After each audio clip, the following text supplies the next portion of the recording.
Hey, what's up everybody, and welcome back to another episode of News Dose, where I give you all of the latest gaming news. And last week, Microsoft unveiled several new games at their Xbox Games Showcase, and one game that really stuck out to me was Obsidian Entertainment's big AAA RPG, Avowed.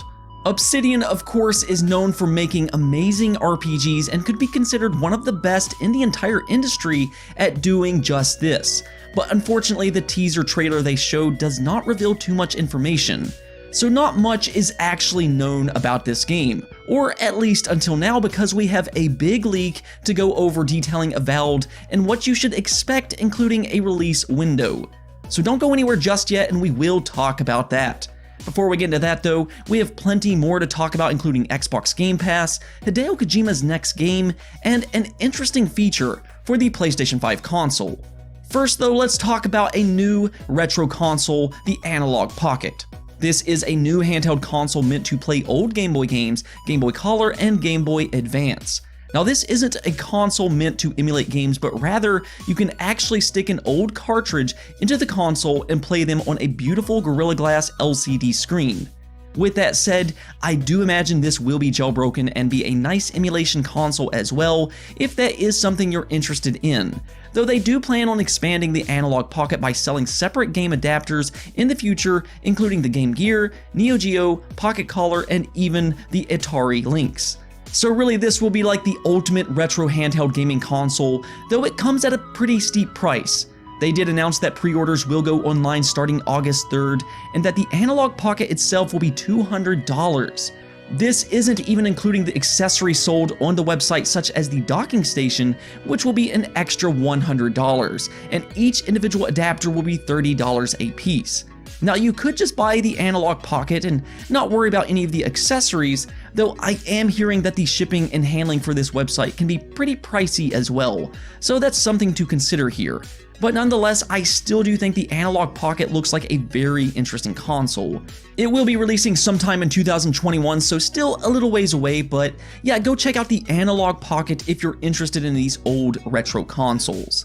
In other news, Hideo Kojima may have just released Death Stranding on the PC, but fans are still very curious as to what he's working on next. Hideo Kojima, after all, is a bit of a rock star when it comes to game developers, and I know maybe not everybody likes him, but he certainly is a developer that carries a lot of weight to his name.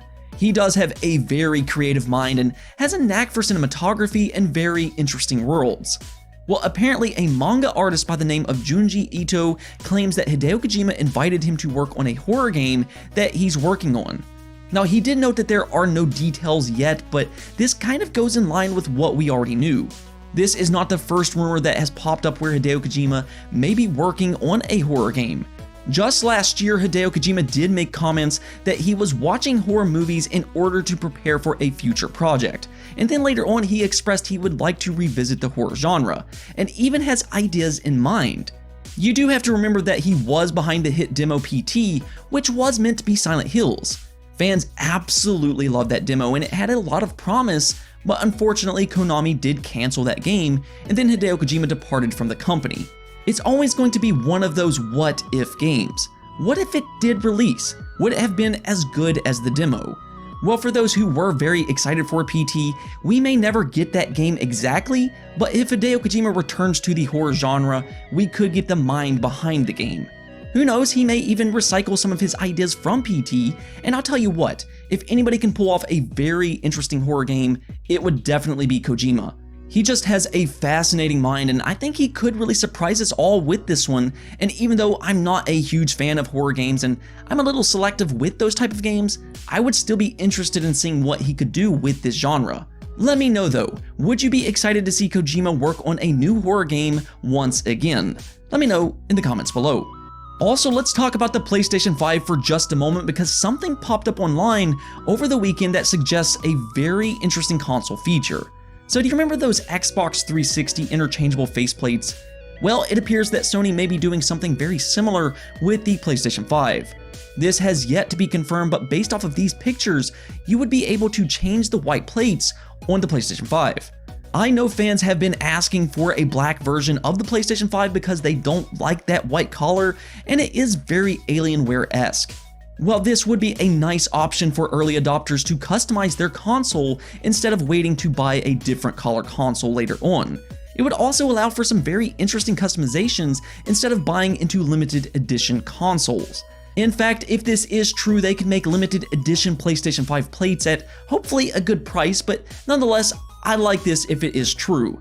As I said, nothing is confirmed just yet, but I'm going to cross my fingers on this one.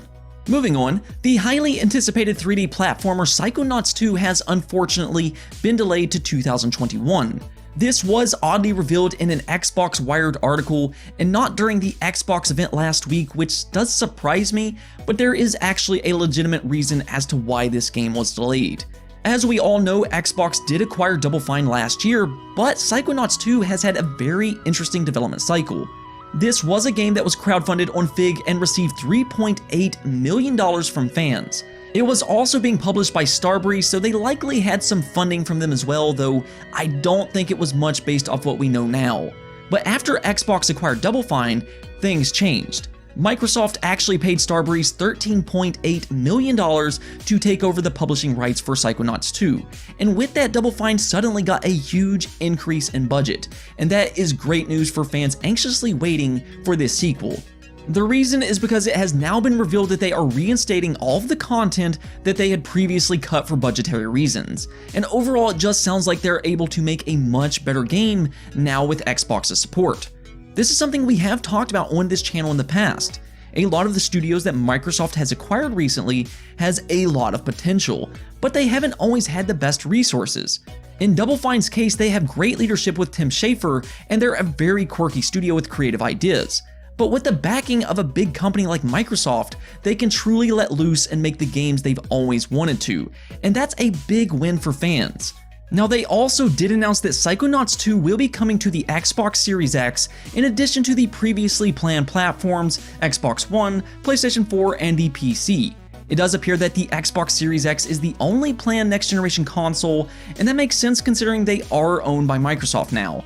Most importantly, however, is if you are an Xbox Game Pass subscriber, you will get to play this game day one on Xbox Game Pass.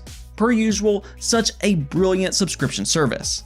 And speaking of Xbox Game Pass, this is a really cool news piece. There is always that conversation that surrounds Xbox Game Pass and how does developers make money, and are they happy once they launch into the service?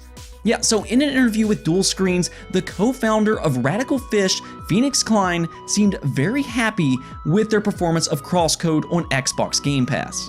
He did say that they got paid an upfront sum, but what surprised him was that Code Cross has more people playing on Xbox than the Nintendo Switch and the PlayStation 4 combined.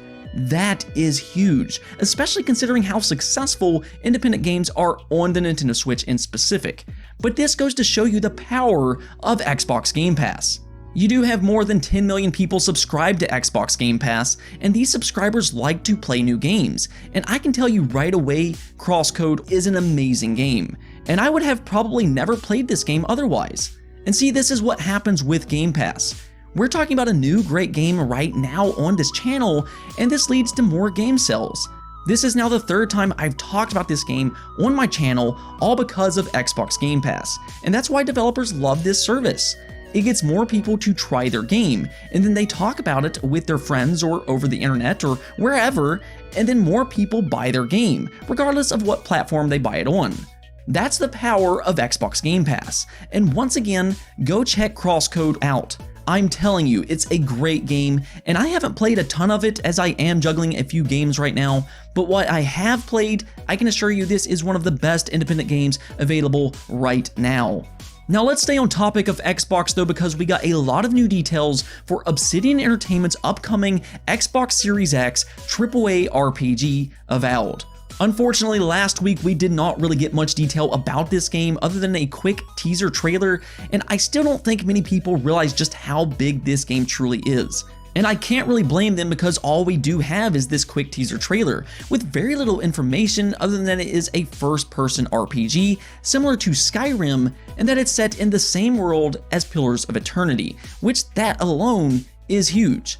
Now, from what I'm hearing, the ending of that trailer was in-engine footage, which is insane because it looked phenomenal. But now we do have some more details on Avowed, now thanks to a leak by Sponger over on Resetera.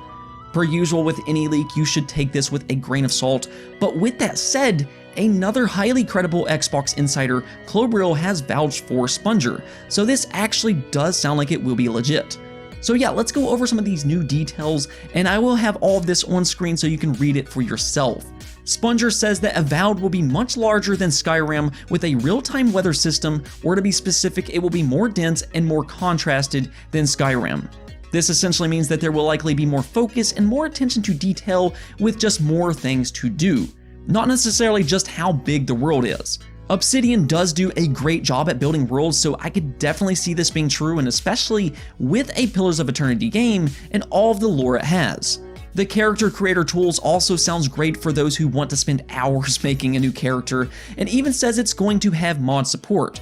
That's an important one too, because I mean, one thing that you should probably know about the Skyrim community is that mods are very important. So to see them already thinking about mod support before release is very good news here.